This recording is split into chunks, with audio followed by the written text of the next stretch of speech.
صلی اللہ علی محمد۔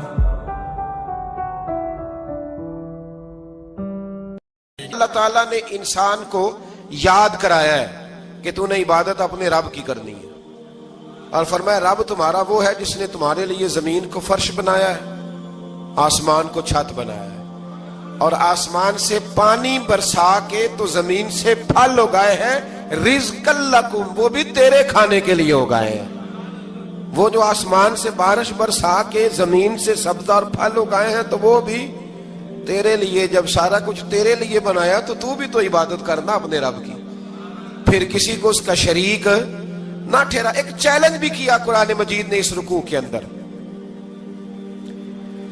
کہا کرتے تھے مکے کے لوگ کہ آپ قرآن مجید کی آیتیں نبی کریم علیہ السلام سے کہا کرتے تھے کہ معاذ اللہ آپ خود بناتے ہیں، بنا کے لاتے ہیں۔ تو اللہ کریم نے فرمایا وَإِن كُنتُمْ فِي رَيْبٍ مِّمَّا نَزَّلْنَا عَلَىٰ عَبْدِنَا فَأْتُوا بِسُورَةٍ مِّن مِّثْلِهِ، اگر تمہیں شک ہو نا اس میں جو ہم نے بندہ خاص پہ نازل کیا ہے تو تم بھی اس جیسی ایک صورت بنا کے لاؤ۔ پڑھے لکھے تو تم بھی ہو نا، مکے میں تم بھی رہتے ہو، تو ایک صورت بنا کے لاؤ۔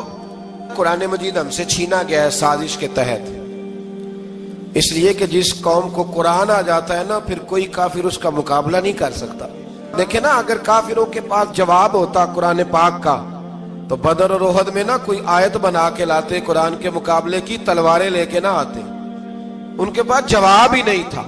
اور قیامت تک کسی کافر کے پاس قرآن مجید کا کوئی جواب، قرآن کا کوئی جواب، قسم اللہ کی جواب کوئی نہیں، قرآن کا اس کا کوئی جواب نہیں۔ کیا بات ہے قرآن پاک کی۔ وہ ایک دفعہ مسلمہ کذاب بے ایمان کہنے لگا میں نے بنا لیا ہے قرآن پاک کا جواب، معاذ اللہ۔ جواب کیا بنایا؟ وہ سورت ہے نا القاریہ تو ملکاریہ، وما ادراک ملکاریہ، کھڑکھڑانے والی کیا ہے، کھڑکھڑانے والی تمہیں کیا پتا کیا ہے کھڑکھڑی، قیامت کا ذکر ہے۔ کہنے لگا میں نے اس جیسی صورت بنا لیا، تو کیا بنایا؟ الفیل ملفیل، وما ادراک ملفیل۔ کہنے لگا ہاتھی، تمہیں کیا پتا کیا ہاتھی، تم کیا جانو کیا ہاتھی۔ تو پاس جو اس کے اپنے بیٹھے تھے نا چیلے، وہ کہنے لگے چپ کر جا، سارے زمانے کو پتا ہے ہاتھی کیا ہوتا ہے۔ تو پاگل ہے، اس کے دو کان ہوتے ہیں، ایک سونڈ ہوتی ہے، چار اس کے پیر ہوتے ہیں۔ بیوقوف آدمی، قرآن کا مقابلہ کرنا ہے تو کچھ چج کے ساتھ کر، پاگلوں کی طرح مقابلہ کرے گا، جوتے کھائے گا بھی ہمیں بھی پڑھوائے گا۔ تو قرآن مجید کا کوئی مقابلہ کر سکا؟ تو اس آیہ مبارکہ میں اللہ نے کافروں کو یہ کہا اگر مقابلہ نہیں کر سکتے تو پھر اللہ سے ڈرو، ورنہ دوزخ میں ڈالے جاؤ گے، وہ جس کا ایندھن آدمی اور پتھر ہے، اور بنائی بھی کافروں کے لیے گئی ہے۔ اعدت للکافرین، جہنم کس کے لیے بنائی گئی ہے؟ کافروں اور منافقوں کے لیے۔ مسلمانوں کے لیے بنائی گئی، مسلمان مرضی سے چھلانگے لگائیں تو ان کی موج ہے، ورنہ ان کے لیے جہنم، ان کے لیے اللہ نے جنت بنائی ہے۔ اور یہ بات کرتے ہی رب کریم نے فرمایا اے محبوب علیہ السلام، مومنوں کو خوشخبری دے دیں کہ اللہ نے ان کے لیے جنت بنائی ہے، اس میں باغات ہیں، انہیں رزق دیا جائے گا کھانے کے لیے، اور اس میں انہیں پاکیزہ بیویاں دی جائیں گی، اور پھر وہ اس میں ہمیشہ رہیں گے، انہیں اس سے نکالا نہیں جائے گا۔ آگے جو آیات کریمہ ہے نا اس کے اندر اللہ تبارک و تعالیٰ نے فرمایا ہے کہ اللہ حیا نہیں کرتا سمجھانے کے لیے، مچھر کی مثال بھی دینی پڑے۔ فرمایا قرآن سے کچھ لوگ ہدایت حاصل کرتے ہیں اور کچھ گمراہ ہو جاتے ہیں۔ جب لوگ اپنی مرضی کی تشریحات چاہتے ہیں تو گمراہ ہوتے ہیں، اور جب قرآن کو رسول اللہ صلی اللہ علیہ وسلم اور امت مسلمہ کی تشریحات کی روشنی میں سمجھتے ہیں تو پھر اللہ ہدایت عطا فرماتا ہے۔ پھر اللہ تبارک و تعالیٰ نے آگے ارشاد فرمایا حضرت آدم کی پیدائش کا واقعہ۔ مفسرین نے لکھا ہے اللہ نے مشورہ کیا تھا فرشتوں سے، وَإِذْ قَالَ رَبُّكَ لِلْمَلَائِكَةِ إِنِّي جَاعِلٌ فِي الْأَرْضِ خَلِيفَةً، لیکن کچھ مفسرین کہتے ہیں کہ اللہ کو ضرورت نہیں فرشتوں سے مشورہ کرنے کی، اللہ نے فرشتوں سے مشورہ نہیں کیا، بلکہ رب نے انہیں آگاہ فرمایا تھا کہ میں لگا ہوں زمین پہ اپنا نائب بنانے، میں خلافت دینے لگا ہوں زمین پہ۔ اب یہ تو دینے والی کی مرضی ہے نا اس نے کس کو دینی ہے، یہ تو دینے والے کی مرضی ہے نا اس نے۔ تو کچھ لوگ کہتے ہیں کہ دینے والے سے زیادہ ہمیں پتہ ہے، تو فرشتوں کو بھی یہ اجتہادی خطا ہو گئی، کہنے لگے یا اللہ اسے نہ بنانا، یہ فساد کرے گا، یہ خون ریزیاں کرے گا۔ تو اللہ نے فرمایا جو میں جانتا ہوں وہ تم، اللہ اکبر، امام راضی فرماتے ہیں جب رمضان آتا ہے تو اللہ فرشتوں سے کہتا ہے ذرا یہ کھول کے دروازے دیکھو نا یہ زمین پہ کیا کر رہے ہیں. تم تو کہتے تھے فساد کریں گے اور یہ سارے تراویحاں پڑھ رہے ہیں. تم تو گویا کہتے تھے فساد کریں گے اور یہ تو دیکھو گویا رمضان کے روزے رکھ رہے ہیں. یہ تو میری یاد میں نکلے ہوئے. تم کچھ کہتے تھے اور دیکھو میں نے تمہیں کہا تھا نا جو میں جانتا ہوں وہ تم. اللہ نے پھر حضرت آدم علیہ السلام کو تمام زمانے کے علوم عطا کیے, علم سکھا لیا. تو فرشتوں سے کہا تم بھی ان چیزوں کے نام بتاؤ, تو وہ بتا سکے نہیں. اللہ نے فرمایا اب اس طرح کرو آدم کو سجدہ کرو. سب نے سجدہ کیا سوائے وہ. کہنے لگا یا اللہ صرف تجھے ہی کرنا ہے. کرنا بھی صرف اللہ کو چاہیے پر رب کے آگے بھی جھکنا چاہیے, اور جس کے سامنے رب جھکائے نا وہاں بھی. اور یہ جو عاجزی ہے نا, یہ جو جھکنا ہے یہ علم کے آگے ہے. ہماری مصیبت یہ ہے کہ ہم علم کے آگے بھی گردن جھکانے کو تیار نہیں ہوتے, وہاں بھی ہم خود عالم فاضل بن جاتے. تو فرمایا کہ سب سے کہا سجدہ کرو. سب نے سجدہ کیا سوائے ابلیس کے. تو پھر ہوا کیا وکان من الکافرین, وہ کافروں میں سے ہو گیا. پھر اللہ نے حضرت آدم کو اور جناب حوا کو نا مقام دے دیا جنت میں رہنے کے لیے, اور کہا سارا کچھ کھانا, درخت کے قریب نہ جانا. ابھی آپ کسی سے کہہ دیں تھوڑا سا کہ پیچھے نہ دیکھنا, یعنی اگر میری سمجھ لیں ادب کی وجہ سے کوئی 1.5-2 منٹ یا 6 منٹ نہیں بھی نہ دیکھے گا تو سوچے گا ضرور کہ پتہ نہیں اب پیچھے کیا ہے, مصیبت کیا ہے. یعنی آپ کہہ کے دیکھ لیں کسی کو پیچھے نہ دیکھنا.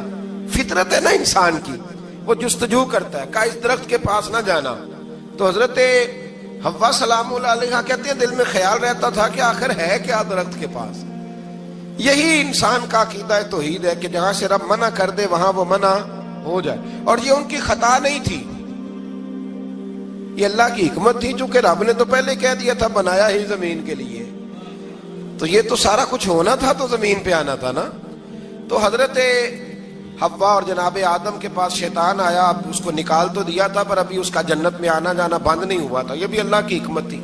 تو وہ کہنے لگا تمہیں پتہ ہے بعد میں مر جاؤ گے.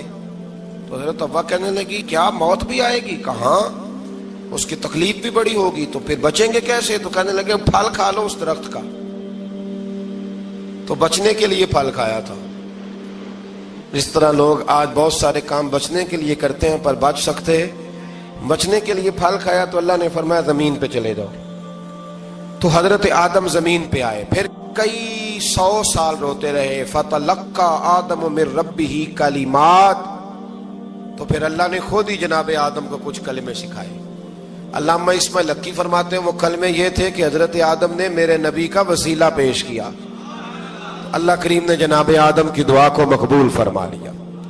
پھر آگے بنی اسرائیل کا ذکر آ جاتا ہے. اللہ تعالیٰ نے بنی اسرائیل, آج آپ اسی قوم کو یہودی کہتے ہیں, ان کو اللہ نے اس زمانے میں فضیلت عطا کی تھی بہت زیادہ. تو عرب کے اندر جب نبی پاک علیہ السلام نے اعلان نبوت کیا تو کچھ لوگوں نے یہ کہہ دیا کہ اگر یہ یہودی کلمہ پڑھ لیں گے تو ہم بھی پڑھ لیں گے. تو پھر اللہ نے انہیں یاد کرایا کہ تم اصل میں کیا ہو, تمہیں کلمہ پڑھنا چاہیے. تو اہل یہود کا تذکرہ کرتے کرتے رب کریم نے ایک بات یہ بھی ارشاد فرمائی کہ تم لوگوں کو تو کہتے رہے ہو کہ وہ نبی آنے والے ہیں, وہ نبی آنے والے ہیں, اور جب آ گئے ہیں تو ماننے کو تیار نہیں ہو. تو فرمایا تأمرون الناس بالبر وتنسون انفسکم وانتم تتلون الکتاب, لوگوں کو بھلائی کا حکم دیتے ہو اور اپنے آپ کو بھول جاتے ہو. افلا تعقلون, تمہیں عقل نہیں؟ پھر اللہ نے انہیں یہ بھی یاد کرایا کہ یاد کرو وہ زمانہ کہ جب فرعون نے خواب دیکھ لیا تھا کہ کوئی بچہ اس کی سلطنت کو تباہ کرے گا, تو پھر اس نے تمہارے بچوں کو ذبح کرانا شروع کیا اور تمہاری بیٹیوں کو چھوڑتا تھا. فرمایا یہ بھی تو تم نے دیکھا, میں نے تمہیں پھر تم سے کہا جہاد کرو قوم عمالقہ کے خلاف, تو مقام طیہ میں جا کے یہ لوگ کہنے لگے ہم سے جہاد نہیں ہوتا. اللہ نے انہیں ایک میدان میں قید کر دیا. بڑی دلچسپ بات, قید تو لوگ ہوتے ہیں نا چار دیواری میں, تو اللہ نے بنی اسرائیل والوں کو جب انہوں نے کہا ہم جہاد نہیں کریں گے تو اللہ نے میدان میں قید کر دیا. میدان میں, یہ یاد رکھیں, جب انسان اللہ کی نافرمانی کرتا ہے تو اسے ایسی قید ملتی ہے جس کا اس نے تصور بھی نہیں کیا ہوتا. ایک میدان ہے مقام طیہ, قید ہو گئے.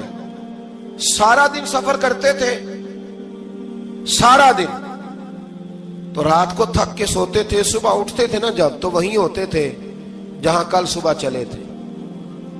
تو رب جب کسی کو قیدی بناتا ہے تو اسے زنجیروں کی سلاخوں کی ضرورت، دعا فرمائے اللہ تبارک و تعالی غموں سے نجات عطا فرمائے، یہ دعا فرمائے۔ ایسی قید دیتا ہے کہ جس سے پھر چھٹکارا ہو سکتا۔ تو بنی اسرائیل کا بہت زیادہ تذکرہ اس بارے میں اللہ تبارک و تعالی نے پھر بیان کیا، اور پھر کہا کہ انہیں جو حکم دیا جاتا تھا یہ اس کی سرتابی کرتے تھے، پھر اللہ نے ان پر ذلت نازل کر دی اور یہ ہمیشہ اس کا شکار رہے۔ قوم سبت کا ذکر فرمایا اللہ نے، ہفتے والے دن کچھ لوگ نافرمانی کرتے تھے۔ ہمارے بھی ہیلے بہانے ہیں نا آج کل کاروبار میں، تو اسی سپارے کی آیت نمبر 65 کے اندر اللہ تعالیٰ نے حضرت داؤد کی قوم کا ذکر کیا کہ اللہ نے انہیں حکم دیا تھا کہ ہفتے والے دن مچھلیاں نہیں پکڑنی، تو وہ کہتے تھے چلو ہاتھ لگا کے نہیں پکڑنی، ہاتھ لگا کے۔ وہ ہمارے لوگ ہیلے بہانے تلاش کر لیتے ہیں نا، وہ بڑے جناب انشورنس والا آ گیا، اب وہ بینک والا آ گیا، وہ فلانے صاحب آ گئے، وہ تروڑ مروڑ کے کہانیاں باتیں، اور پھر ہمیں بھی رستے مل جاتے ہیں بچنے کے۔ مفتی صاحب نے کہہ دیا تھا، ایک مولانا سے میں نے ان کو کہا ہفتے والے دن مچھلیاں نہیں پکڑنے کا، نہیں پکڑتے، چھوٹے چھوٹے حوض بنا لیے تو مچھلیاں زیادہ آتی تھی اس دن۔ یہ بھی اللہ کی قدرت تھی، نماز کے وقت گاہک زیادہ آتے ہیں، یہ اس کی قدرت ہوتی ہے۔ تو وہ مچھلیاں حوض میں جمع ہو جاتی ہیں، یوں سمجھ لیں کہ جال انہوں نے لگا لیے ہوئے تھے، تو جال میں وہ پھنستی رہتی تھی، حوضوں میں آتی رہتی تھی۔ ہفتے کو نہیں پکڑتے تھے، اتوار کو پکڑ لیتے تھے، تو پھر اللہ نے انہیں سزا دی۔ فرمایا تماشے کرتے ہو اللہ کے حکم کے ساتھ، کیا سزا دی؟ فَقُلْنَا لَهُمْ كُونُوا قِرَادَةً خَاسِئِينَ، فرمایا بندر بن جاؤ دھتکارے ہوئے۔ جو رزق حرام طریقے سے کماتے تھے رب انہیں بندر بنا دیتا تھا۔ ابھی بھی میں نے دیکھے ہیں بڑے بڑے تاجر پاگلوں جیسی زندگی گزار رہے ہیں، نفسیاتی طور پہ سکون نہیں ہے، کروڑوں روپیہ پڑا ہے۔ کیوں؟ اس لیے کہ رب کے بتائے ہوئے طریقے کے مطابق تجارت نہیں کرتے۔ آگے ایک اور دلچسپ بات آ گئی، بنی اسرائیل کے اندر نا ایک شخص نے اپنے چچا کو قتل کر دیا جائیداد کے لیے۔ یہ دیکھیں کب سے لوگ جائیداد کے لیے قتل کرتے آ رہے ہیں۔ چچا کو قتل کر دیا، اور قتل کر کے حضرت موسیٰ علیہ السلام کے پاس آئے کہ میرے چچا کو کسی نے قتل کر دیا ہے، تو بتائیں کیا کرنا ہے؟ تو آپ نے فرمایا کہ گائے ذبح کرو، اور اس کا ایک ٹکڑا مقتول کو مارو، مرنے والے کو، وہ خود اٹھ کے بتا دے گا مجھے کس نے قتل کیا ہے۔ اب ارادہ نہیں تھا گائے ذبح کرنے کا تو بہانے کرنے لگے۔ ارادہ نہیں نہ ہوتا تو پھر کیا ہوتے ہیں؟ کہنے لگے گائے کس طرح کی ہو، بوڑھی ہو کہ بچی ہو، رنگ کیسا ہو، جوان ہو کہ چھوٹی ہو، حال میں ایک دفعہ چلنا سیکھ گئی ہو یا ابھی نہ سیکھی ہو، تو بتاتے گئے تو رب بھی شرطیں بیان کرتا گیا۔ گہرے زرد رنگ کی ہو، حال کے اندر اسے نہ چلایا گیا ہو، پانی نہ نکالا گیا ہو، نہ بچی ہو نہ جوان ہو، اس کے درمیان ہو۔ یہ ساری شرطیں کہاں پائی جاتی تھی؟ حضرت موسیٰ علیہ السلام کی قوم کا ایک شخص تھا جو اللہ کا ولی تھا، وہ جب انتقال کرنے لگا نا، اللہ اکبر، دیکھو رب ولیوں کی اولادوں پر بھی کتنا فضل فرماتا ہے۔ وہ جب انتقال کرنے لگا تو ایک اس کے پاس چھوٹی سی بچیا تھی، گائے کی بچی، اس نے جنگل میں چھوڑ دی۔ کہنے لگا یا اللہ میں تیرے نام پہ چھوڑتا ہوں، میرا بچہ جوان ہو جائے تو اسے دے دینا، اور تو سرمایہ ہی کوئی نہیں۔ بچہ بڑا ہوا تو بچہ بھی بڑا نیک تھا، اپنی ماں کا بڑا فرما بردار تھا۔ اس کی ماں نے کہا بیٹا تیرے باپ نے ایک گائے چھوڑی تھی، تو بچہ جنگل میں گیا اور جا کے کہنے لگا اے اللہ میری گائے مجھ سے ملا دے، تو رب کریم نے وہ گائے واپس کر دی۔ وہ گائے گھر لے آیا، اب وہ کہنے لگا اماں بیچ دوں، تو اماں کہنے لگی بیٹا میرے پوچھے بغیر نہ بیچنا۔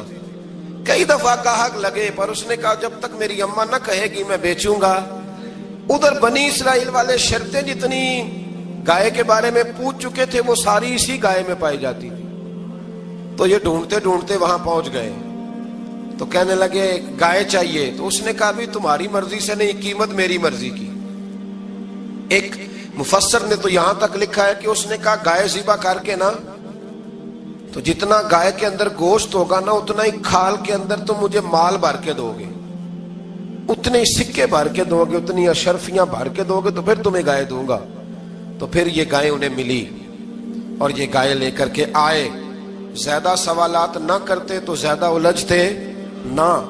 ہم بھی دین کے معاملے میں بڑے سوال جواب کرتے ہیں، اتنا سوال کریں جتنی اس کی ضرورت ہے۔ ان لوگوں نے سوالات زیادہ کیے تو پھر الجھ زیادہ گئے.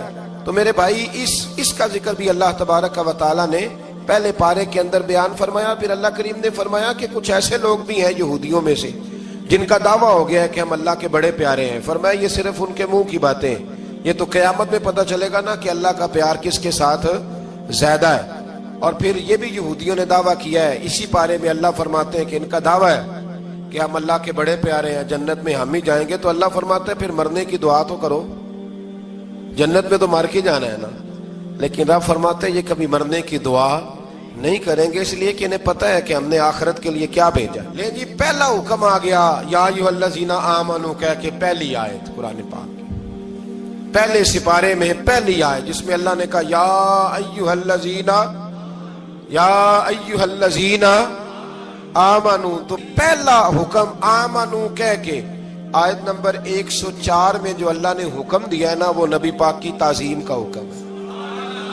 پہلا حکم ہی اللہ نے حضور کی عزت اور ناموس کا ارشاد فرمایا.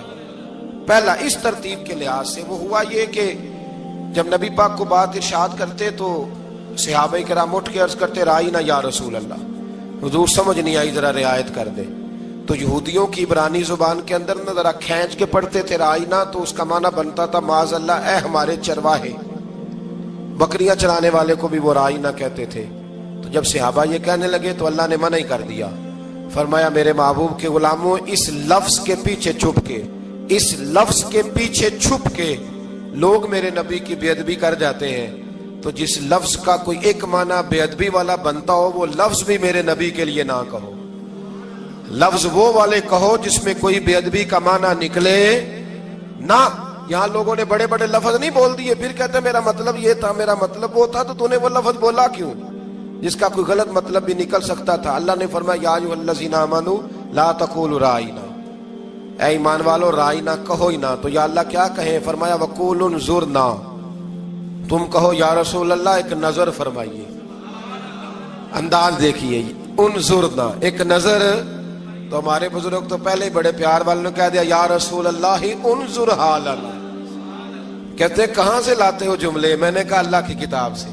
یا رسول اللہ انظر حالنا, یا حبیب اللہ اسمع قالا. تو تم کہو انظرنا, محبوب نظر کرم کرے, واسمعوا, اور کیا ضرورت ہے دوبارہ پوچھنے کی؟ اللہ کہتا ہے پہلے ہی دھیان سے سنا کرو, پہلے ہی واسمعوا, پہلے ہی احتیاط سے سنو. وللکافرین عذاب علیم, اور کافروں کے لیے دردناک عذاب ہے.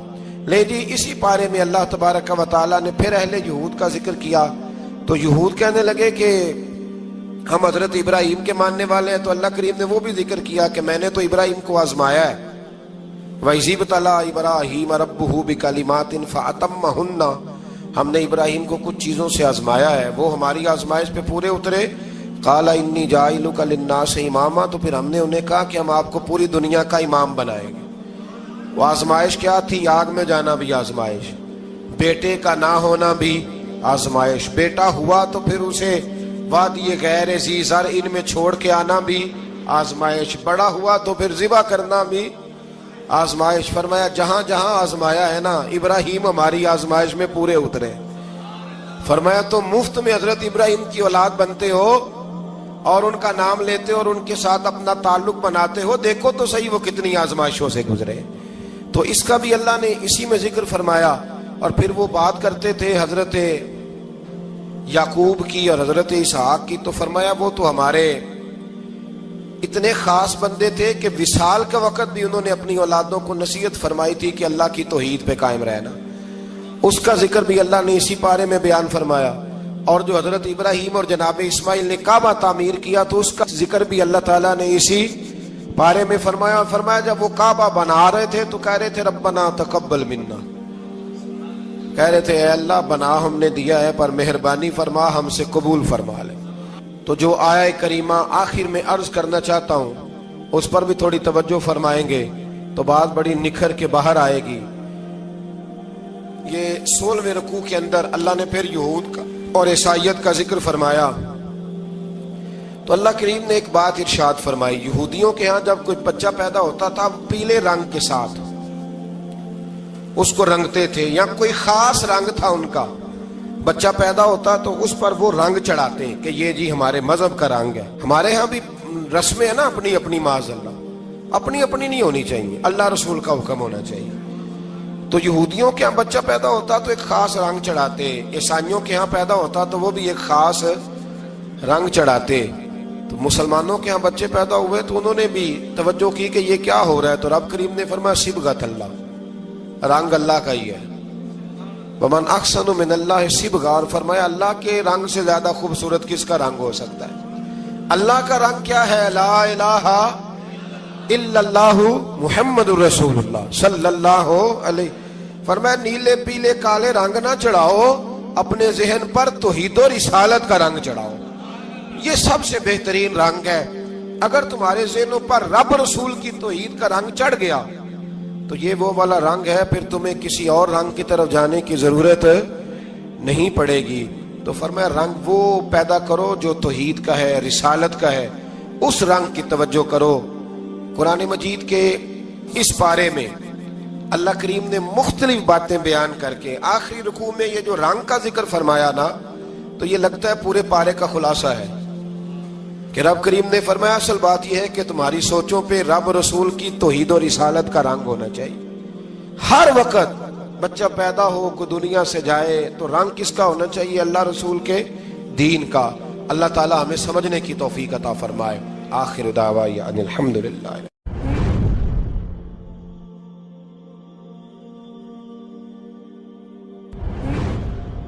اللہ تعالیٰ نے انسان کو یاد کرایا ہے کہ تو نے عبادت اپنے رب کی کرنی ہے، اور فرمایا رب تمہارا وہ ہے جس نے تمہارے لیے زمین کو فرش بنایا ہے، آسمان کو چھت بنایا ہے، اور آسمان سے پانی برسا کے تو زمین سے پھل اگائے ہیں، رزق لکم، وہ بھی تیرے کھانے کے لیے اگائے ہیں. وہ جو آسمان سے بارش برسا کے زمین سے سبز اور پھل اگائے ہیں تو وہ بھی تیرے لیے. جب سارا کچھ تیرے لیے بنایا تو بھی تو عبادت کرنا اپنے رب کی، پھر کسی کو اس کا شریک نہ ٹھہرا. ایک چیلنج بھی کیا قرآن مجید نے اس رکوع کے اندر. کہا کرتے تھے مکے کے لوگ کہ آپ قرآن مجید کی آیتیں نبی کریم علیہ السلام سے کہا کرتے تھے کہ معاذ اللہ آپ خود بناتے ہیں، بنا کے لاتے ہیں. تو اللہ کریم نے فرمایا وَإِن كُنتُمْ فِي رَيْبٍ مِّمَّا نَزَّلْنَا عَلَىٰ عَبْدِنَا فَأْتُوا بِسُورَةٍ مِّن مِّثْلِهِ، اگر تمہیں شک ہو نا اس میں جو ہم نے بندہ خاص پہ نازل کیا ہے تو تم بھی اس جیسی ایک صورت بنا کے لاؤ. پڑھے لکھے تو تم بھی ہو نا، مکے میں تم بھی رہتے ہو، تو ایک صورت بنا کے لاؤ. قرآن مجید ہم سے چھینا گیا ہے سازش کے تحت، اس لیے کہ جس قوم کو قرآن آ جاتا ہے نا پھر کوئی کافر اس کا مقابلہ نہیں کر سکتا. دیکھیں نا اگر کافروں کے پاس جواب ہوتا قرآن پاک کا تو بدر اور احد میں نا کوئی آیت بنا کے لاتے قرآن کے مقابلے کی، تلواریں لے کے نہ آتے. ان کے پاس جواب ہی نہیں تھا، اور قیامت تک کسی کافر کے پاس قرآن مجید کا کوئی جواب، قرآن کا کوئی جواب، قسم اللہ کی جواب کوئی نہیں قرآن کا، اس کا کوئی جواب نہیں. کیا بات ہے قرآن پاک کی. وہ ایک دفعہ مسلمہ کذاب بے ایمان کہنے لگا میں نے بنا لیا ہے قرآن پاک کا جواب. معاذ اللہ. جواب کیا بنایا؟ وہ صورت ہے نا القاریۃ ملقاریہ، وما ادراک ملقاریہ، کھڑکھڑانے والی. کیا ہے کھڑکھڑانے والی؟ تمہیں کیا پتا کیا ہے کھڑکھڑی؟ قیامت کا ذکر ہے. کہنے لگا میں نے اس جیسی صورت بنا لیا. تو کیا بنایا؟ الفیل ملفیل، وما ادراک ملفیل. کہنے لگا ہاتھی، تمہیں کیا پتا کیا ہاتھی، تم کیا جانو کیا ہاتھی. تو پاس جو اس کے اپنے بیٹھے تھے نا چیلے، وہ کہنے لگے چپ کر جا، سارے زمانے کو پتا ہے ہاتھی کیا ہوتا ہے. تو پاگل ہے، اس کے دو کان ہوتے ہیں، ایک سونڈ ہوتی ہے، چار اس کے پیر ہوتے ہیں. بیوقوف آدمی، قرآن کا مقابلہ کرنا ہے تو کچھ چج کے ساتھ کر. پاگلوں کی طرح مقابلہ کرے گا، جوتے کھائے گا بھی ہمیں بھی پڑھوائے گا. تو قرآن مجید کا کوئی مقابلہ کر سکا؟ تو اس آیہ مبارکہ میں اللہ نے کافروں کو یہ کہا اگر مقابلہ نہیں کر سکتے تو پھر اللہ سے ڈرو، ورنہ دوزخ میں ڈالے جاؤ گے. وہ جس کا ایندھن آدمی اور پتھر ہے، اور بنائی بھی کافروں کے لیے گئی ہے. اعدت للکافرین، جہنم کس کے لیے بنائی گئی ہے؟ کافروں اور منافقوں کے لیے. مسلمانوں کے لیے بنائی گئی. مسلمان مرضی سے چھلانگے لگائیں تو ان کی موج ہے، ورنہ ان کے لیے جہنم، ان کے لیے اللہ نے جنت بنائی ہے. اور یہ بات کرتے ہی رب کریم نے فرمایا اے محبوب علیہ الصلوۃ والسلام مومنوں کو خوشخبری دے دیں کہ اللہ نے ان کے لیے جنت بنائی ہے، اس میں باغات ہیں، انہیں رزق دیا جائے گا کھانے کے لیے، اور اس میں انہیں پاکیزہ بیویاں دی جائیں گی، اور پھر وہ اس میں ہمیشہ رہیں گے، انہیں اس سے نکالا نہیں جائے گا۔ آگے جو آیات کریمہ ہے نا، اس کے اندر اللہ تبارک و تعالیٰ نے فرمایا ہے کہ اللہ حیا نہیں کرتا سمجھانے کے لیے مچھر کی مثال بھی دینی پڑے۔ فرمایا قرآن سے کچھ لوگ ہدایت حاصل کرتے ہیں اور کچھ گمراہ ہو جاتے ہیں۔ جب لوگ اپنی مرضی کی تشریحات چاہتے ہیں تو گمراہ ہوتے ہیں، اور جب قرآن کو رسول اللہ صلی اللہ علیہ وسلم اور امت مسلمہ کی تشریحات کی روشنی میں سمجھتے ہیں تو پھر اللہ ہدایت عطا فرماتا ہے۔ پھر اللہ تبارک و تعالیٰ نے آگے ارشاد فرمایا حضرت آدم کی پیدائش کا واقعہ۔ کچھ مفسرین نے لکھا اللہ نے مشورہ کیا تھا فرشتوں سے، وَإِذْ قَالَ رَبُّكَ لِلْمَلَائِكَةِ إِنِّي جَاعِلٌ فِي الْأَرْضِ خَلِيفَةً، لیکن کچھ مفسرین کہتے ہیں کہ اللہ کو ضرورت نہیں فرشتوں سے مشورہ کرنے کی، اللہ نے فرشتوں سے مشورہ نہیں کیا، بلکہ رب نے انہیں آگاہ فرمایا تھا کہ میں لگا ہوں زمین پہ اپنا نائب بنانے، میں خلافت دینے لگا ہوں زمین پہ۔ اب یہ تو دینے والی کی مرضی ہے نا، اس نے کس کو دینی ہے، یہ تو دینے والے کی مرضی ہے نا اس نے۔ تو کچھ لوگ کہتے ہیں کہ دینے والے سے زیادہ ہمیں پتہ ہے، تو فرشتوں کو بھی یہ اجتہادی خطا ہو گئی، کہنے لگے یا اللہ اسے نہ بنانا، یہ فساد کرے گا، یہ خون ریزیاں کرے گا۔ تو اللہ نے فرمایا جو میں جانتا ہوں وہ تم، اللہ اکبر۔ امام راضی فرماتے جب رمضان آتا ہے تو اللہ فرشتوں سے کہتا ہے ذرا یہ کھول کے دروازے دیکھو نا یہ زمین پہ کیا کر رہے ہیں، تم تو کہتے تھے فساد کریں گے اور یہ سارے تراویحیں پڑھ رہے ہیں، تم تو گویا کہتے تھے فساد کریں گے اور یہ تو دیکھو گویا رمضان کے روزے رکھ رہے ہیں، یہ تو میری یاد میں نکلے ہوئے ہیں، تم کچھ کہتے تھے اور دیکھو میں نے تمہیں کہا تھا نا جو میں جانتا ہوں وہ تم۔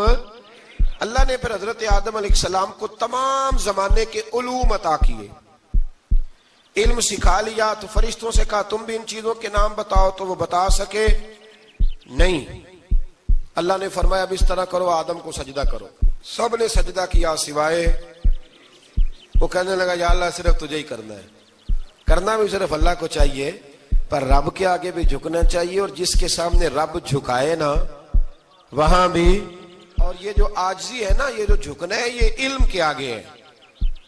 ہماری مصیبت یہ ہے کہ ہم علم کے آگے بھی گردن جھکانے کو تیار نہیں ہوتے، وہاں بھی ہم خود عالم فاضل بن جاتے۔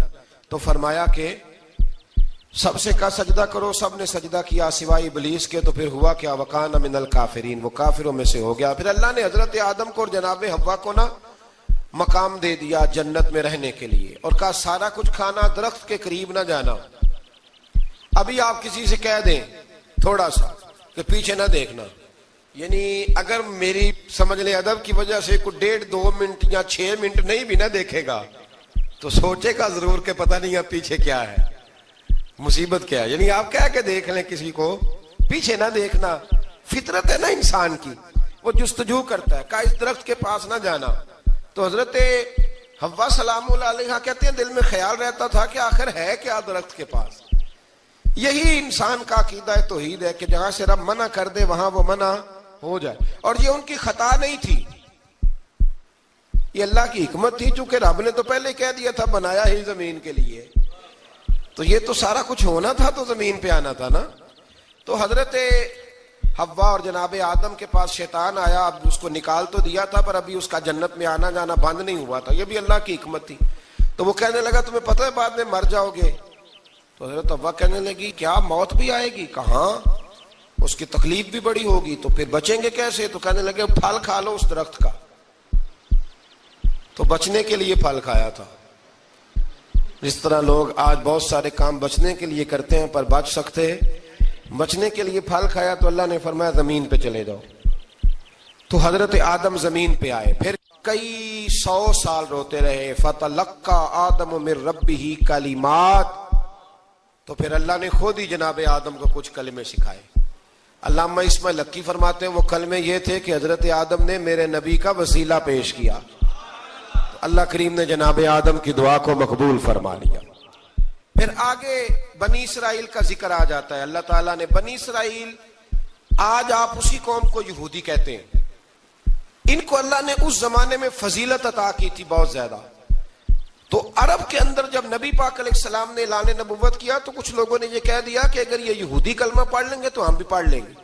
تو پھر اللہ نے انہیں یاد کرایا کہ تم اصل میں کیا ہو, تمہیں کلمہ پڑھنا چاہیے. تو اہل یہود کا تذکرہ کرتے کرتے رب کریم نے ایک بات یہ بھی ارشاد فرمائی کہ تم لوگوں کو تو کہتے رہے ہو کہ وہ نبی آنے والے ہیں, وہ نبی آنے والے ہیں, اور جب آ گئے ہیں تو ماننے کو تیار نہیں ہو. تو فرمایا تأمرون الناس بالبر وتنسون انفسکم وانتم تتلون الکتاب, لوگوں کو بھلائی کا حکم دیتے ہو اور اپنے آپ کو بھول جاتے ہو. افلا تعقلون, تمہیں عقل نہیں؟ پھر اللہ نے انہیں یہ بھی یاد کرایا کہ یاد کرو وہ زمانہ کہ جب فرعون نے خواب دیکھ لیا تھا کہ کوئی بچہ اس کی سلطنت کو تباہ کرے گا, تو پھر اس نے تمہارے بچوں کو ذبح کرانا شروع کیا اور تمہاری بیٹیوں کو چھوڑتا تھا. فرمایا یہ بھی تو تم نے دیکھا, میں نے تمہیں پھر تم سے کہا جہاد کرو قوم عمالقہ کے خلاف, تو مقام طیہ میں جا کے یہ لوگ کہنے لگے ہم سے جہاد نہیں ہوتا. اللہ نے انہیں ایک میدان میں قید کر دیا. بڑی دلچسپ بات, قید تو لوگ ہوتے ہیں نا چار دیواری میں, تو اللہ نے بنی اسرائیل والوں کو جب انہوں نے کہا ہم جہاد نہیں کریں گے تو اللہ نے میدان میں قید کر دیا. میدان میں, یہ یاد رکھیں, جب انسان اللہ کی نافرمانی کرتا ہے تو اسے ایسی قید ملتی ہے جس کا اس نے تصور بھی نہیں کیا ہوتا. ایک میدان ہے مقام طیہ, قید ہو گئے. سارا دن سفر کرتے تھے, سارا دن, تو رات کو تھک کے سوتے تھے, صبح اٹھتے تھے نا جب, تو وہیں ہوتے تھے جہاں کل صبح چلے تھے. تو رب جب کسی کو قیدی بناتا ہے تو اسے زنجیروں کی سلاخوں کی ضرورت, دعا فرمائے اللہ تبارک و تعالی غموں سے نجات عطا فرمائے. یہ دعا فرمائے, ایسی قید دیتا ہے کہ جس سے پھر چھٹکارا ہو سکتا. تو بنی اسرائیل کا بہت زیادہ تذکرہ اس پارے میں اللہ تبارک و تعالی نے پھر بیان کیا, اور پھر کہا کہ انہیں جو حکم دیا جاتا تھا یہ اس کی سرتابی کرتے تھے. پھر اللہ نے ان پر ذلت نازل کر دی اور یہ ہمیشہ اس کا شکار رہے. قوم سبت کا ذکر فرمایا اللہ نے. ہفتے والے دن کچھ لوگ نافرمانی کرتے تھے. ہمارے بھی ہیلے بہانے ہیں نا آج کل کاروبار میں. تو اسی سپارے کی آیت نمبر 65 کے اندر اللہ تعالیٰ نے حضرت داؤد کی قوم کا ذکر کیا کہ اللہ نے انہیں حکم دیا تھا کہ ہفتے والے دن مچھلیاں نہیں پکڑنی. تو وہ کہتے تھے چلو ہاتھ لگا کے نہیں پکڑنی, ہاتھ لگا کے. وہ ہمارے لوگ ہیلے بہانے تلاش کر لیتے ہیں نا, وہ بڑے جناب انشورنس والا آ گیا, اب وہ بینک والا آ گیا, وہ فلانے صاحب آ گئے, وہ تروڑ مروڑ کے کہانیاں باتیں, اور پھر ہمیں بھی رستے مل جاتے ہیں بچنے کے. مفتی صاحب نے کہہ دیا تھا, ایک مولانا سے میں نے ان کو کہا ہفتے والے دن مچھلیاں نہیں پکڑنی, کا نہیں پکڑتے, چھوٹے چھوٹے حوض بنا لیے. تو مچھلیاں زیادہ آتی تھی اس دن, یہ بھی اللہ کی قدرت تھی. نماز کے وقت گاہک زیادہ آتے ہیں, یہ اس کی قدرت ہوتی ہے. تو وہ مچھلیاں حوض میں جمع ہو جاتی ہیں. یوں سمجھ لیں کہ جال انہوں نے لگا لیے ہوئے تھے, تو جال میں وہ پھنستی رہتی تھی, حوضوں میں آتی رہتی تھی. ہفتے کو نہیں پکڑتے تھے, اتوار کو پکڑ لیتے تھے. تو پھر اللہ نے انہیں سزا دی. فرمایا تماشے کرتے ہو اللہ کے حکم کے ساتھ. کیا سزا دی؟ فَقُلْنَا لَهُمْ كُونُوا قِرَادَةً خَاسِئِينَ, فرمایا بندر بن جاؤ دھتکارے ہوئے. جو رزق حرام طریقے سے کماتے تھے رب انہیں بندر بنا دیتا تھا. ابھی بھی میں نے دیکھے ہیں بڑے بڑے تاجر پاگلوں جیسی زندگی گزار رہے ہیں. نفسیاتی طور پہ سکون نہیں ہے, کروڑوں روپیہ پڑا ہے. کیوں؟ اس لیے کہ رب کے بتائے ہوئے طریقے کے مطابق تجارت نہیں کرتے. آگے ایک اور دلچسپ بات آ گئی. بنی اسرائیل کے اندر نا ایک شخص نے اپنے چچا کو قتل کر دیا جائیداد کے لیے. یہ دیکھیں کب سے لوگ جائیداد کے لیے قتل کرتے آ رہے ہیں. چچا کو قتل کر دیا, اور قتل کر کے حضرت موسیٰ علیہ السلام کے پاس آئے کہ میرے چچا کو کسی نے قتل کر دیا ہے, تو بتائیں کیا کرنا ہے. تو آپ نے فرمایا کہ گائے ذبح کرو اور اس کا ایک ٹکڑا مقتول کو مارو, مرنے والے کو, وہ خود اٹھ کے بتا دے گا مجھے کس نے قتل کیا ہے. اب ارادہ نہیں تھا گائے ذبح کرنے کا تو بہانے کرنے لگے. ارادہ نہیں نہ ہوتا تو پھر کیا ہوتے ہیں, کہنے لگے گائے کس طرح کی ہو, بوڑھی ہو کہ بچی ہو, رنگ کیسا ہو, جوان ہو کہ چھوٹی ہو, حال میں ایک دفعہ چلنا سیکھ گئی ہو یا ابھی نہ سیکھی ہو. تو بتاتے گئے تو رب بھی شرطیں بیان کرتا گیا. گہرے زرد رنگ کی ہو, حال کے اندر اسے نہ چلایا گیا ہو, پانی نہ نکالا گیا ہو, نہ بچی ہو نہ جوان ہو, اس کے درمیان ہو. یہ ساری شرطیں کہاں پائی جاتی تھیں؟ حضرت موسیٰ علیہ السلام کی قوم کا ایک شخص تھا جو اللہ کا ولی تھا. وہ جب انتقال کرنے لگا نا, اللہ اکبر, دیکھو رب ولیوں کی اولادوں پر بھی کتنا فضل فرماتا ہے. وہ جب انتقال کرنے لگا تو ایک اس کے پاس چھوٹی سی بچیا تھی، گائے کی بچی، اس نے جنگل میں چھوڑ دی. کہنے لگا یا اللہ میں تیرے نام پہ چھوڑتا ہوں، میرا بچہ جوان ہو جائے تو اسے دے دینا، اور تو سرمایہ ہی کوئی نہیں. بچہ بڑا ہوا تو بچہ بھی بڑا نیک تھا، اپنی ماں کا بڑا فرما بردار تھا. اس کی ماں نے کہا بیٹا تیرے باپ نے ایک گائے چھوڑی تھی. تو بچہ جنگل میں گیا اور جا کے کہنے لگا اے اللہ میری گائے مجھ سے ملا دے. تو رب کریم نے وہ گائے واپس کر دی. وہ گائے گھر لے آیا. اب وہ کہنے لگا اماں بیچ دوں، تو اماں کہنے لگی بیٹا میرے پوچھے بغیر نہ بیچنا. کئی دفعہ گاہک لگے پر اس نے کہا جب تک میری اماں نہ کہے گی میں بیچوں گا. ادھر بنی اسرائیل والے شرطیں جتنی گائے کے بارے میں پوچھ چکے تھے وہ ساری اسی گائے میں پائی جاتی تھی. تو یہ ڈھونڈتے ڈھونڈتے وہاں پہنچ گئے تو کہنے لگے گائے چاہیے. تو اس نے کہا بھی تمہاری مرضی سے نہیں، قیمت میری مرضی کی. ایک مفسر نے تو یہاں تک لکھا ہے کہ اس نے کہا گائے ذبح کر کے نا تو جتنا گائے کے اندر گوشت ہوگا نا اتنا ہی کھال کے اندر تم مجھے مال بھر کے دو گے، اتنے سکے بھر کے دو گے، اتنی اشرفیاں بھر کے دو گے تو پھر تمہیں گائے دوں گا.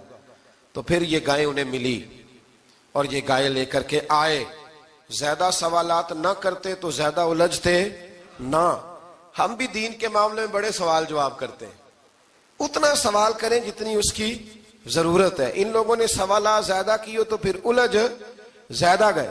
تو میرے بھائی اس کا ذکر بھی اللہ تبارک و تعالیٰ نے پہلے پارے کے اندر بیان فرمایا. پھر اللہ کریم نے فرمایا کہ کچھ ایسے لوگ بھی ہیں یہودیوں میں سے جن کا دعویٰ ہو گیا ہے کہ ہم اللہ کے بڑے پیارے ہیں. فرمایا یہ صرف ان کے منہ کی باتیں ہیں، یہ تو قیامت میں پتہ چلے گا نا کہ اللہ کا پیار کس کے ساتھ زیادہ ہے. اور پھر یہ بھی یہودیوں نے دعویٰ کیا ہے. اسی پارے میں اللہ فرماتے ہیں کہ ان کا دعویٰ ہے کہ ہم اللہ کے بڑے پیارے ہیں، جنت میں ہم ہی جائیں گے. تو اللہ فرماتا ہے پھر مرنے کی دعا تو کرو، جنت میں تو مر کے جانا ہے نا. لیکن رب فرماتے ہیں یہ کبھی مرنے کی دعا نہیں کریں گے، اس لیے کہ انہیں پتہ ہے کہ ہم نے آخرت کے لیے کیا بھیجا. لیکن جی پہلا حکم آ گیا یا ایھا الذین آمنوا کہہ کے، پہلی آیت قرآن پاک کی پہلے سپارے میں پہلی آیت جس میں اللہ نے کہا یا ایھا الذین آمنوا. تو پہلا حکم آمنوا کہہ کے. آیت نمبر 104 میں جو اللہ نے حکم دیا ہے نا وہ نبی پاک کی تعظیم کا حکم ہے. پہلا حکم ہی اللہ نے حضور کی عزت اور ناموس کا ارشاد فرمایا. پہلا اس ترتیب کے لحاظ سے وہ ہوا یہ کہ جب نبی پاک کو بات ارشاد کرتے تو صحابہ کرام اٹھ کے عرض کرتے رائینا یا رسول اللہ، حضور سمجھ نہیں آئی ذرا رعایت کر دیں. تو یہودیوں کی عبرانی زبان کے اندر نہ ذرا کھینچ کے پڑھتے تھے رائینا، تو اس کا معنی بنتا تھا معاذ اللہ اے ہمارے چرواہے. بکریاں چرانے والے کو بھی وہ رائینا کہتے تھے. تو جب صحابہ یہ کہنے لگے تو اللہ نے منع ہی کر دیا. فرمایا میرے محبوب کے غلاموں اس لفظ کے پیچھے چھپ کے لوگ میرے نبی کی بے ادبی کر جاتے ہیں. تو جس لفظ کا کوئی ایک معنی بے ادبی والا بنتا ہو وہ لفظ بھی میرے نبی کے لیے نہ کہو. لفظ وہ والے کہو جس میں کوئی بے ادبی کا معنی نکلے نہ. یہاں لوگوں نے بڑے بڑے لفظ نہیں بول دیے پھر کہتے میرا مطلب یہ تھا، میرا مطلب وہ تھا. تو تو نے وہ لفظ بولا کیوں جس کا کوئی غلط مطلب بھی نکل سکتا تھا. اللہ نے فرمایا یا ایھا الذین آمنوا لا تقولوا رائینا، اے ایمان والو رائینا کہو ہی نہ. تو یا اللہ کیا کہیں؟ فرمایا وقولوا انظرنا، تم کہو یا رسول اللہ ایک نظر فرمائیے. انداز دیکھیے انظرنا ایک نظر. تو ہمارے بزرگ تو پہلے بڑے پیار والوں نے کہہ دیا یا رسول اللہ انظر حالنا. کہتے کہاں سے لاتے ہو جملے؟ میں نے کہا اللہ کی کتاب سے. یا رسول اللہ انظر حالنا یا حبیب اللہ اسمع قالا. تو تم کہو انظرنا، محبوب نظر کرم کریں، واسمعوا. اور کیا ضرورت ہے دوبارہ پوچھنے کی؟ اللہ کہتا ہے پہلے ہی دھیان سے سنا کرو، پہلے ہی واسمعوا، پہلے ہی احتیاط سے سنو. وللکافرین عذاب علیم، اور کافروں کے لیے دردناک عذاب ہے. لیکن جی اسی پارے میں اللہ تبارک و تعالیٰ نے پھر اہل یہود کا ذکر کیا. تو یہود کہنے لگے کہ ہم حضرت ابراہیم کے ماننے والے ہیں. تو اللہ کریم نے وہ بھی ذکر کیا کہ میں نے تو ابراہیم کو آزمایا ہے. وَإِذِ ابْتَلَىٰ إِبْرَاهِيمَ رَبُّهُ بِكَلِمَاتٍ فَأَتَمَّهُنَّ، ہم نے ابراہیم کو کچھ چیزوں سے آزمایا ہے، وہ ہماری آزمائش پہ پورے اترے قال انی جاعلک للناس اماما، تو پھر ہم نے انہیں کہا کہ ہم آپ کو پوری دنیا کا امام بنائیں گے۔ وہ آزمائش کیا تھی؟ آگ میں جانا بھی آزمائش، بیٹے کا نہ ہونا بھی آزمائش، بیٹا ہوا تو پھر اسے وادی غیر ذی زرع ان میں چھوڑ کے آنا بھی آزمائش، بڑا ہوا تو پھر ذبح کرنا بھی آزمائش۔ فرمایا جہاں جہاں آزمایا ہے نا، ابراہیم ہماری آزمائش میں پورے اترے۔ فرمایا تو مفت میں حضرت ابراہیم کی اولاد بنتے ہو اور ان کا نام لیتے اور ان کے ساتھ اپنا تعلق بناتے ہو، دیکھو تو صحیح وہ کتنی آزمائشوں سے گزرے۔ تو اس کا بھی اللہ نے اسی میں ذکر فرمایا۔ اور پھر وہ بات کرتے تھے حضرت یعقوب کی اور حضرت اسحاق کی، تو فرمایا وہ تو ہمارے اتنے خاص بندے تھے کہ وصال کا وقت بھی انہوں نے اپنی اولادوں کو نصیحت فرمائی تھی کہ اللہ کی توحید پہ قائم رہنا، اس کا ذکر بھی اللہ نے اسی پارے میں بیان فرمایا۔ اور جو حضرت ابراہیم اور جناب اسماعیل نے کعبہ تعمیر کیا تو اس کا ذکر بھی اللہ تعالیٰ نے اسی پارے میں فرمایا۔ اور فرمایا جب وہ کعبہ بنا رہے تھے تو کہہ رہے تھے ربنا تقبل منا، کہہ رہے تھے اے اللہ بنا ہم نے دیا ہے پر مہربانی فرما ہم سے قبول فرما لے۔ تو جو آیہ کریمہ آخر میں عرض کرنا چاہتا ہوں اس پر بھی تھوڑی توجہ فرمائیں گے تو بات بڑی نکھر کے باہر آئے گی۔ یہ 16ویں رکوع کے اندر اللہ نے پھر یہود کا اور عیسائیت کا ذکر فرمایا تو اللہ کریم نے ایک بات ارشاد فرمائی۔ یہودیوں کے ہاں جب کوئی بچہ پیدا ہوتا تھا وہ پیلے رنگ کے ساتھ اس کو رنگتے تھے، یا کوئی خاص رنگ تھا ان کا، بچہ پیدا ہوتا تو اس پر وہ رنگ چڑھاتے کہ یہ جی ہمارے مذہب کا رنگ ہے۔ ہمارے ہاں بھی رسمیں ہیں نا اپنی اپنی، معاذ اللہ اپنی اپنی نہیں ہونی چاہیے، اللہ رسول کا حکم ہونا چاہیے۔ تو یہودیوں کے ہاں بچہ پیدا ہوتا تو ایک خاص رنگ چڑھاتے، عیسائیوں کے ہاں پیدا ہوتا تو وہ بھی ایک خاص رنگ چڑھاتے۔ تو مسلمانوں کے ہاں بچے پیدا ہوئے تو انہوں نے بھی توجہ کی کہ یہ کیا ہو رہا ہے، تو رب کریم نے فرمایا صبغۃ اللہ، رنگ اللہ کا ہی ہے۔ ومن احسن من اللہ صبغہ، اور فرمایا اللہ کے رنگ سے زیادہ خوبصورت کس کا رنگ ہو سکتا ہے؟ اللہ کا رنگ کیا ہے؟ لا الہ الا اللہ محمد الرسول اللہ صلی اللہ علیہ۔ فرمایا نیلے پیلے کالے رنگ نہ چڑھاؤ، اپنے ذہن پر توحید و رسالت کا رنگ چڑھاؤ، یہ سب سے بہترین رنگ ہے۔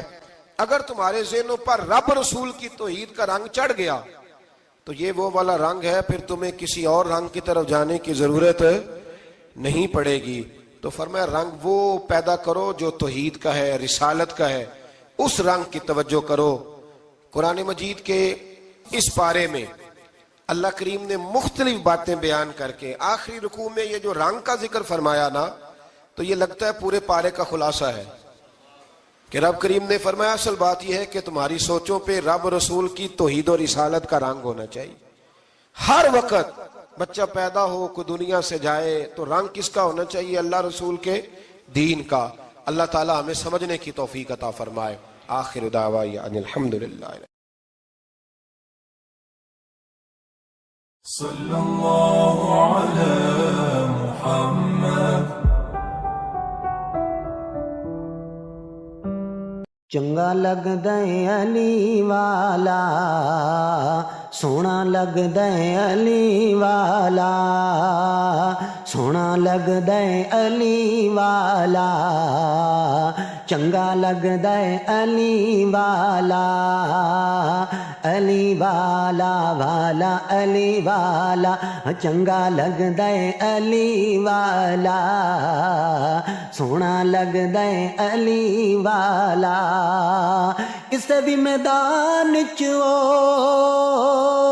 کسے بھی میدان چو، سن لے سن لے سن لے، نہیں بھجدا علی والا، نہیں بھجدا علی والا۔ صلی اللہ علی